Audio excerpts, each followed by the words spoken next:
With us tonight is Kelly's grandmother, Cindy Anthony. We are taking your calls live. Back out to Miss Anthony.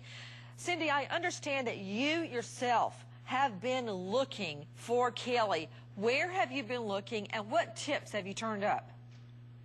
Well, I actually looked around some, places here locally, ruled out a few places, but mainly what I'm going off of is what people call into me, and then I follow up on them. Have to follow up on, agencies that are supposed to be following up. I had one the other day that called missing persons in Dallas, and the guy said he was waiting for Orange County for the last month to tell him it was okay to follow up on a tip.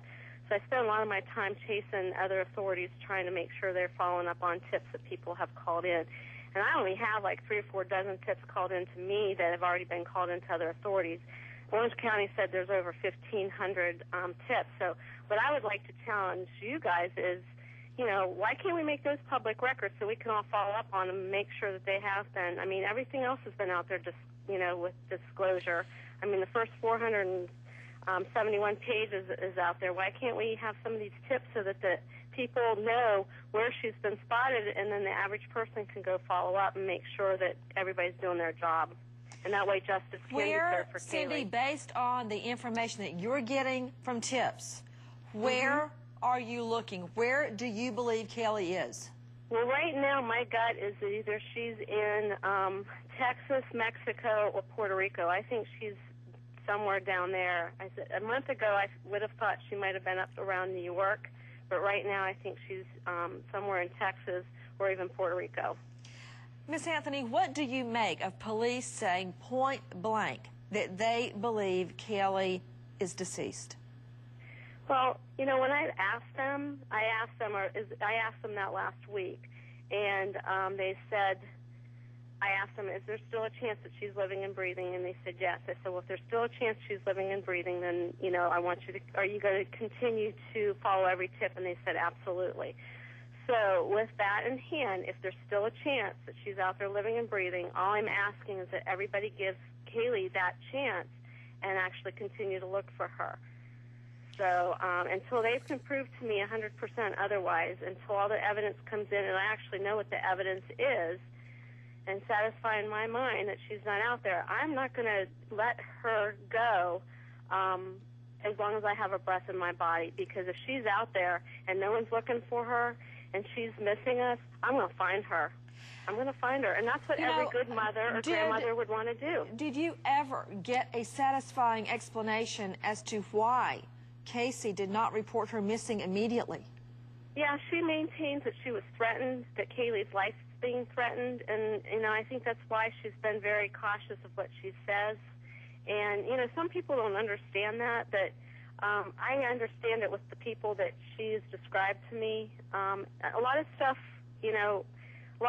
we can't release out to the public, but what we can release is where we're looking, and, ask the detectives why they never, put a description out there of people. They think that the person doesn't exist, but they determined that at 12:30 on July the 16th, just a few hours after talking to her, without investigating any of the Zenaitas or anybody else. And, that's very sad that this little girl, for the whole month of July and almost all of August, didn't have someone actually going to bat for her. Well, but you cannot discount Mike Brooks that for a solid month, police didn't even know she was missing because mom didn't call her in. Exactly. And Nancy, she took police over to the apartment where she supposedly gave Caylee away to this the babysitter, but Nancy, that apartment had been vacant for 142 days. She also said that she, on July 15th, had received a phone call and talked to Caylee. Cell phone records say no incoming calls at all on that day. It's just been lie after lie after lie. And if she did give Caylee to someone that she, quote, trusted, who is this person? She needs to cooperate with police. That's the bottom line, Nancy. Miss Anthony, response? He's assuming that he knows the stuff. Why don't he pull her phone records and see how many incoming phone calls she had that day? She said between don't the hours you have the records? 1 o'clock, there was 5 phone calls, incoming phone calls. Well, don't you have the records, Miss Anthony? I have them. I've seen Well, them. then why don't you There's release incoming phone them? calls. And you know what? We're following up on those. Unfortunately, we're But following up why on them. don't you release them? Show that police are wrong in this sworn affidavit that say those calls didn't come in. I've got the affidavit maybe right we here. do need to start releasing some things. Let's release some of I the mean, tips. Let's release some of the other stuff so people can start Do looking you on their own really to see what think they have and haven't police done. would lie about incoming phone calls? I'm not saying they're lying, but the records speak for themselves. I have a copy of the phone records. In fact, there's some of my calls to her that don't even show up on her phone records.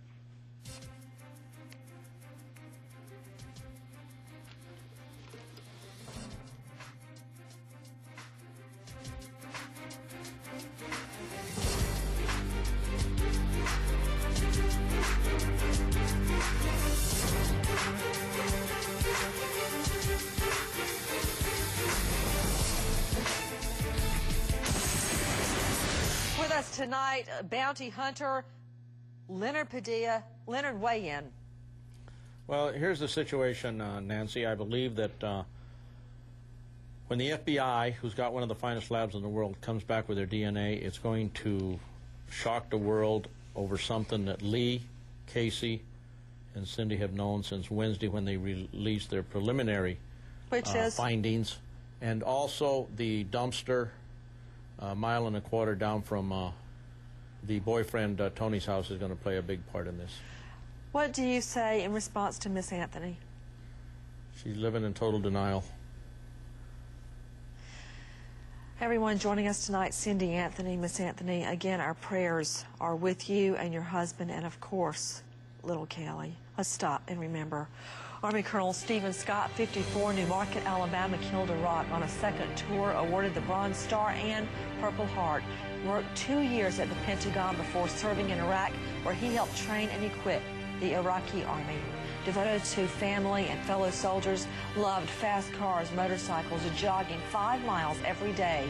Leaves behind grieving parents Patricia and Kenneth, sister Kathleen, brother Mark, daughters Rebecca and Rachel. Stephen Scott, American hero. Thank you to all of our guests, but our biggest thank you is to you for being with us, and happy birthday to a Vegas friend of the show, Mi-Young Clemens, fighting valiantly sickle cell anemia. She is more of a hero in her short lifetime so far than many of us will ever be. Happy birthday, little Mi-Young. Everyone, I'll see you tomorrow night, 8 o'clock sharp Eastern. And until then, good night, friend.